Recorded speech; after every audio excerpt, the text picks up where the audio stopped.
믿음의 말을 한 사람들은 그렇게 해주시고 원망하며 부정적인 말을 한 다수의 사람들은 또 그렇게 하셔서 40일 동안 정탐한 그 날을 하루를 1년으로 계산하셔가지고 40년 광야에 방황하게 되는 결정이 내려지게 되었습니다. 그래서 우리가 어떻게 말할 것인가 참 생각하고 말해야 합니다. 내가 누군가에게 어떻게 말해줄 것인가, 그리고 누군가가 나에게 하는 말을 내가 어떻게 받아들일 것인가. 다 받아들이는 말이면 좋지만 그런 말들 많지 않습니다. 잘 분간하고 구분해서 취사선택해서 받아들여야 되는데 내가 어떻게 말해줄 것이며 내가 그것을 어떻게 받아들일 것인가, 이것이 성경에서 지금 14장에서 계속 가르쳐주고 계시는 말씀이에요.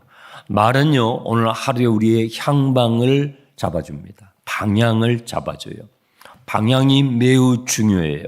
아침에 하루를 시작할 때에 내가 방향을 잡는데 그 방향은요, 말로 방향을 잡아요. 내가 오른쪽으로 말을 하잖아요. 그러면 오늘 하루의 방향이 오른쪽으로 가요. 내가 말을 왼쪽으로 하면요, 왼쪽으로 내 하루의 방향이 가요. 내가 말을 직진으로 하잖아요. 그러면 내 오늘 하루의 방향이 직진으로 가요. 이 말이 하루의 방향을 잡아요. 우리는 내가 던진 말을 따라가기도 하고 누군가가 나에게 던져주는 말을 따라가기도 해요. 아침에 남편이 아내에게 이렇게 말하는 거예요. 당신이 해주는 밥은 언제 먹어도 맛있어. 그러면 어때요? 너무 행복해요. 그 해준 그 말 한마디가 아내를 하루 종일 행복하게 해줄 수 있어요. 그렇죠. 그 말이 오늘 하루의 내 방향을 잡아줘요. 남편이 출근을 해요. 아내가 이렇게 말해요. 여보, 당신은 나이가 들수록 더 멋있어지는 것 같아. 여러분, 밖에서는 그런 말 못 듣습니다. 못 듣습니다. 그런데 출근하는, 일하러 나가는 남편을 바라보면서 그렇게 말을 해줄 때에 그 아내의 사랑스러운 말 한마디가, 그렇죠, 그 남편의 하루를요, 하루의 방향을 행복하게 해줄 수 있어요. 우리는 지금 한 품새를 하고 있죠. 한 영혼을 품고 기도하는 시간을 갖고 있어요. 여러분이 품고 기도하는 분에게 오늘 이런 문자를 보내보세요. 당신은 잘 될 거야. 내가 당신을 위해서 새벽마다 기도해. 석 주 동안 기도할 거야. 힘내. 라고 문자를 그분에게 보낸다면, 예수님 믿으라는 말이 아니에요. 그렇게 표현하지 않지만 당신 잘 될 거야. 내가 당신을 위해서 새벽마다 이 추위를 무릅쓰고 교회 가가지고 하나님 앞에 기도하고 있어. 힘내. 그러면요, 그 문자 한마디가 여러분이 품어주는 그 한 사람의 오늘 하루의 방향을 행복한 방향으로 잡아줄 수 있어요. 말은요, 내가 던지는 말이든지 상대방이 나에게 해주는 말이든지 그 말이 우리의 하루의 방향을 잡아줄 수가 있는 거예요. 본문 말씀도 바로 그 얘기를 하는 거예요. 죽었으면 죽었지 약속의 땅에 우리는 못 가겠다고 때를 썼죠. 그렇게 했던 이스라엘 자손들을 하나님께서 단련시키기 위해서 뒤로 돌아 광야로 들어가라고 말씀하셨어요. 하나님의 선고가 떨어졌단 말이에요. 그러면 어떻게 반응을 해야 돼요? 하나님의 말씀의 방향으로 가야지요. 그런데 그 말을 모세가 알려주었더니 39절 40절 보세요. 모세가 이 말로 이스라엘 모든 자손에게 알림에 백성이 크게 슬퍼하며 아침에 일찍이 일어나 산 꼭대기로 올라가며 이르되 보소서, 우리가 여기 있습니다. 우리가 여호와께서 허락하신 곳으로 올라가리니 우리가 범죄하였습니다. 이 구절만 딱 보면 다 좋아요. 산꼭대기로 올라가면서 보십시오. 우리가 여기 있습니다. 주님. 우리가 여호와께서 허락하신 곳으로 올라갔으니 우리가 범죄하였나이다. 한 단어 한 구절도 나쁜 구절이 없어 보여요. 그런데 문맥을 전체적으로 보면 14장 전체 문맥으로 보면 이것은요. 용기처럼 보이지만 만영이에요. 회개처럼 보이지만 후회하는 거예요. 후회할 뿐이에요. 순종처럼 보이지만 불순종이에요. 여러분, 순종처럼 보이는 불순종이 있어요. 순종처럼 보이는 불순종이 있어요. 불순종처럼 보이는 순종도 있지요. 여기서는 순종처럼 보이지만 불순종이에요. 자, 갑시다. 가자고 할 때는 죽어도 안 가겠다고 했어요. 그렇죠? 그런데 가지 말라고 하니까 이제는 죽어도 가겠다는 거예요. 신앙생활을요, 꼭 반대로 하는 분들이 있어요. 항상 엄마의 말에 반대로 했던 불효자 청개구리가 있었다고 합니다. 아시죠? 엄마가 이거 해라 하면 저거 하고, 저거 해라 하면 이거 하고. 신앙생활을 꼭 반대로 하는 분들이 있어요. 기도합시다 하면 난 봉사할게요. 그래요. 봉사합시다 그러면 난 기도합니다. 그래요. 이 같이 가야 되는데, 기도할 때는요, 기도해야 합니다. 봉사해야 할 때는요, 봉사해야 돼요. 다 때가 있어요. 그것을 해야 되는 때가 있어요. 어제 제가 기도회를 마치고 집에 갔더니 문자가 왔어요. 친구한테 장례식 문자가 왔어요. 그래서 갔다 왔어요. 그 장례식을 보고 올라오면서 다 때가 있어요. 주의 일을 할 때가 있어요. 그 때를 놓치면요, 그 때가 사라지는 거예요. 기도해야 할 때는 기도해야 할 때가 있어요. 봉사할 수 있을 때에 그 때가 있단 말이에요. 그 때를 놓치면요, 하고 싶어도 못해요. 하고 싶어도 못해요. 여러분, 때를 놓치지 않기를 바랍니다. 모세가 말립니다. 극구 말립니다. 41절 모세가 이르되 너희가 어찌하여 이제 여호와의 명령을 범하느냐? 이 일이 형통하지 못하리라. 이들은요, 여호와께서 허락하셨다라고 40절에 했지만 모세는 그거 아니다. 하나님이 허락하지 않았다. 하나님은 너희들 돌이켜서 광야로 들어가라고 그랬다. 지금 너희들이 가는 것은 불순종하는 것이다. 올라가지 말라. 여호와께서 너희 중에 계시지 아니하니 너희가 패할 것이다. 모세가 말립니다. 모세는요, 하나님을 말렸죠. 그렇죠. 하나님께서 이들을 전멸시키시겠다고 하실 때에 하나님을 말렸습니다. 이번에는 불순종하는 이스라엘 자손들을 말립니다. 말리는 사람이 있어야 돼요. 중보 기도자는요, 말리는 사람이에요. 하나님과 불순종하는 인생들 사이에 들어가서, 그게 중보 기도라고요. 그 사이에 들어가서 심판하시려고 하는 하나님을 말리고, 그리고 불순종하는 사람들을 말리는 거예요. 교회 안에 이런 중보 기도자들이 많이 필요한 것입니다. 모세는 말립니다. 하나님께서 하지 말라고 하는 걸 왜 하려고 하느냐?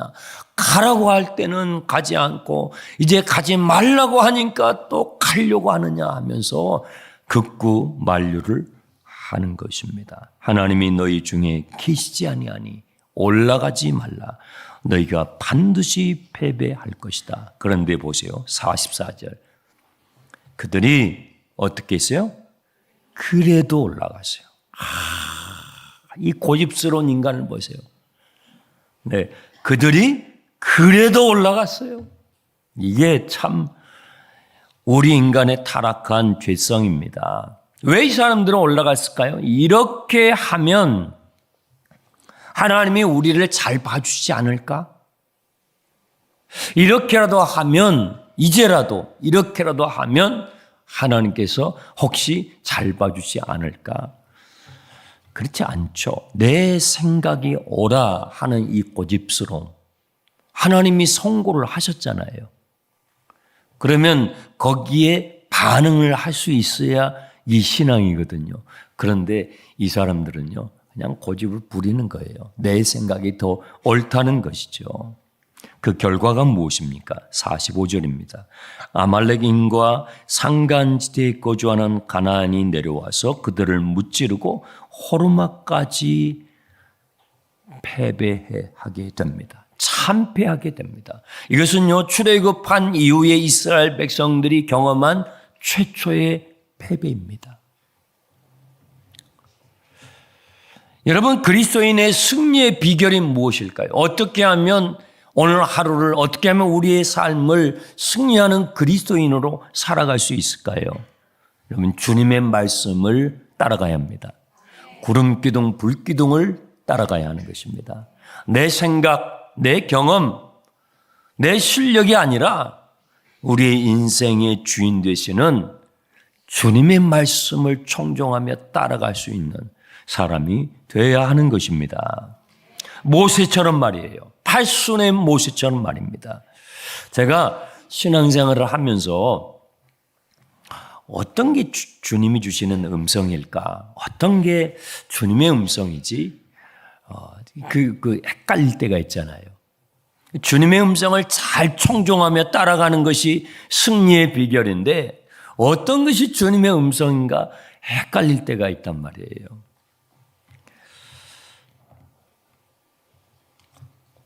바울 사도는요, 하나님의 음성을 잘 따라갔던 사도 중에 한 사람이었는데 이런 말씀을 해 주셨어요. 육체의 소욕은 성령을 거스리고 성령은 육체를 거스리나니 이 둘이 서로 대적함으로 너희가 원하는 것을 하지 못하게 하려 함이니라.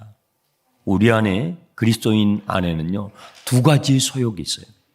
육체의 소욕이 있고 내 안에 들어와 계시는 성령의 소욕이 있어요. 그래서 그리스도인은 중요한 결정을 앞에 놓고 갈등을 하게 돼 있어요. 예수 믿기 전에는요, 갈등 안 해요. 그냥 그거 해요. 예수님 믿기 전에는 내 안에 성령이 들어오시지 않았으니까, 내 안에 성령이 없으시니까 그냥 타락한 본성대로 해요. 하면 되는 거예요. 별 갈등이 없어요. 그런데 예수를 믿고 나면요, 여러분 안에 성령님이 오셔요. 그래서 여러분의 육체의 소욕과 성령의 소욕이 막 충돌해요. 육체의 소욕은 성령의 소욕을 거스리고, 제가 이것이 성령님의 감동이구나. 이것을 붙잡고 따라가야 되는구나 하는 것을, 이 말씀을 가지고 참 많이 도움을 받았어요. 여러분 안에 두 가지의 소리가 들려요. 하나는 육체에서 나오는 소욕이에요. 또 하나는 여러분 안에 계시는 성령님이 주시는 소욕이에요. 이 두 가지는요, 항상 대적합니다. 충돌합니다. 육체의 소욕은 여러분의 육체에 길들여져 있는 그 죄성으로 여러분을 끌고 가려고 말을 합니다. 성령님은요, 그렇게 가지 말고 이렇게 해야 된다라고, 이것이 주님의 뜻이라고 가르쳐 줍니다. 이 두 가지는 항상 충돌합니다. 그래서요, 신앙의 초기에 하나님의 음성에 아직 익숙하지 않을 때에는 여러분이 어떻게 하시냐면 여러분이 싫은 것을 하세요. 제가 주님을 따라가면서 터득한 거예요. 여러분이 싫은 것을 하세요. 오늘 여러분 새벽에 오늘 오실 때 싫었죠? 가기 싫어. 그 싫은 걸 하는 거예요. 내가 싫을 때, 내가 그게 싫어요. 하기 싫어요. 내가 이걸 순종하기 싫어요. 순종하기 싫은 것을 하세요. 내가 가기 싫어요. 그럼 가세요. 내가 가기 싫어요. 그럼 가시라고요. 내가 봉사하기 싫어요. 그럼 봉사하세요. 내가 기도하기 싫어요. 그럼 기도하세요. 내가 전도하기 싫어요. 그럼 전도하세요. 내가 용서하기 싫어요. 용서하세요. 내가 싫은 것을 하세요. 왜요? 육체의 소욕과 성령의 소욕이 충돌해요. 성령이 나를 이끄시는 그 소리는 내가 싫어요. 죄성으로 익숙해져 있는, 죄에 찌들어져 있는 나에게 하나님의 음성을 주실 때에 그게 싫게 내가 느껴지는 거예요. 그것을 하는 거예요. 여러분, 그것을 하는 거예요. 그걸 붙잡는 거예요. 그걸 자꾸 붙잡게 되면 여러분이 주님의 음성에, 하나님의 음성에 익숙해집니다. 아셨죠? 여러분 안에 두 가지의 자아가 충돌합니다. 그리스도인에게는 이것이 있어요. 사도 바울은 이것 때문에 오라 나는 공고한 사람이다 하고 탄식할 정도로 육체의 소욕과 성령의 소욕이 충돌하는 것을 그가 고백합니다. 그때에 여러분이 하기 싫은 것을 하세요. 제가 예언하건대 석 주 동안 여러분이 새벽에 나온 거 싫을 거예요.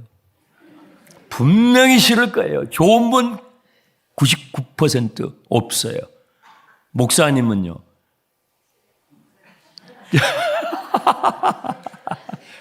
제가 이걸 왜 하겠습니까? 하기 싫으니까 하는 거예요. 여러분, 하기 싫으니까 한다니까요. 제가 신대원을 마치고 섬에 있는 교회를 들어갈 때 어떻게 했어요? 가고 싶었겠어요? 가기 싫었을 거예요? 가기 싫어서 가는 거예요. 가기 싫었으니까 간다고요. 순종은요, 싫어요. 하나님의 뜻에 순종하는 그 우리의 육체의 죄성에 찌들어지는 우리 육체가 싫어한다고요. 그 싫어하는 것을 순종할 때 하나님의 역사가 일어나요. 여러분, 새로운 하나님의 역사가 경험되는 것입니다. 오늘 좋은 날이 되시길 바랍니다.